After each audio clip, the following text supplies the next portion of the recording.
ಎಲ್ಲರಿಗೂ ನಮಸ್ಕಾರ.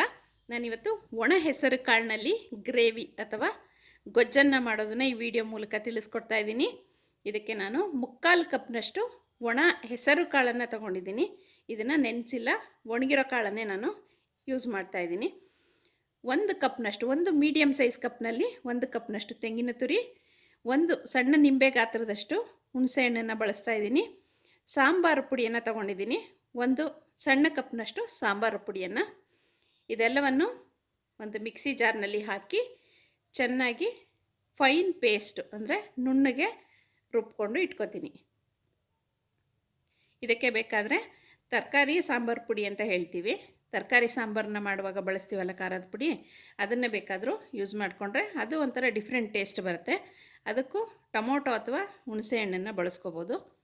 ನೋಡ್ತಾ ಇದ್ದೀರಲ್ಲ, ಒಂದು ಕುಕ್ಕರನ್ನು ಬಿಸಿಗೆ ಇಟ್ಟಿದ್ದೆ, ಅದಕ್ಕೆ ತೊಳೆದು ಇಟ್ಕೊಂಡಿರೋಂಥ ಒಣ ಹೆಸರು ಕಾಳನ್ನು ನಾನಿಲ್ಲಿ ಹಾಕ್ಕೋತಾ ಇದ್ದೀನಿ. ಇದಕ್ಕೆ ಒಂದು 2 ಚಮಚದಷ್ಟು ಕುಕ್ಕಿಂಗ್ ಆಯಿಲನ್ನು ನಾನಿಲ್ಲಿ ಹಾಕ್ಕೋತಾ ಇದ್ದೀನಿ.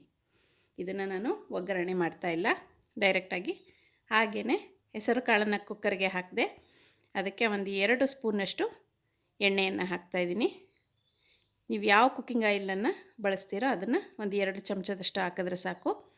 ಡೈರೆಕ್ಟಾಗಿ ನಾವು ಏನು ರುಬ್ಬಿ ಇಟ್ಕೊಂಡಿರ್ತೀವಲ್ಲ ಮಸಾಲ, ತೆಂಗಿನ ತುರಿ, ಹುಣಸೆಹಣ್ಣು, ಸಾಂಬಾರು ಪೌಡರು, ಇದಿಷ್ಟನ್ನು ರುಬ್ಬಿ ಚೆನ್ನಾಗೆ ಫೈನ್ ಪೇಸ್ಟ್ ನುಣ್ಣಗೆ ರುಬ್ಬಿ ಇಟ್ಕೊಂಡಿರ್ತೀವಲ್ಲ ಅದನ್ನು ಡೈರೆಕ್ಟಾಗಿಯೇ ಕುಕ್ಕರ್ಗೆ ಹಾಕಿದೆ.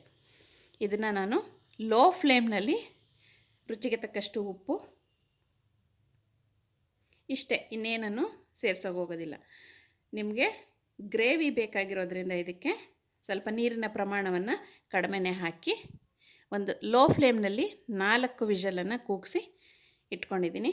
ನೋಡಿದ್ರಲ್ಲ ಹೇಗೆ ಬಂದಿದೆ ಅಂತ. ನೀರನ್ನು ಜಾಸ್ತಿ ಹಾಕಿದ್ರೆ ಸಾಂಬಾರಾಗಿಬಿಡುತ್ತೆ, ಹಾಗಾಗಿ ನೀರಿನ ಪ್ರಮಾಣವನ್ನು ನೋಡಿ ಸೇರಿಸ್ಕೊಳ್ಳಿ. ರುಚಿಗೆ ತಕ್ಕಷ್ಟು ಉಪ್ಪನ್ನು ಹಾಕಿ ನಾನಿಲ್ಲಿ ಗ್ರೇವಿಯನ್ನು ರೆಡಿ ಮಾಡ್ಕೊಂಡಿದ್ದೀನಿ. ಕಡಿಮೆ ಫ್ಲೇಮಲ್ಲಿ ಕಾಳನ್ನು ಬೇಯಿಸ್ಕೊಂಡಿರೋದ್ರಿಂದ ಅದು ಮಸಾಲೆ ಜೊತೆ ಹೊಂದ್ಕೊಂಡು ಗ್ರೇವಿಯಾಗಿ ಬರುತ್ತೆ. ಎಲ್ಲರಿಗೂ ಧನ್ಯವಾದ.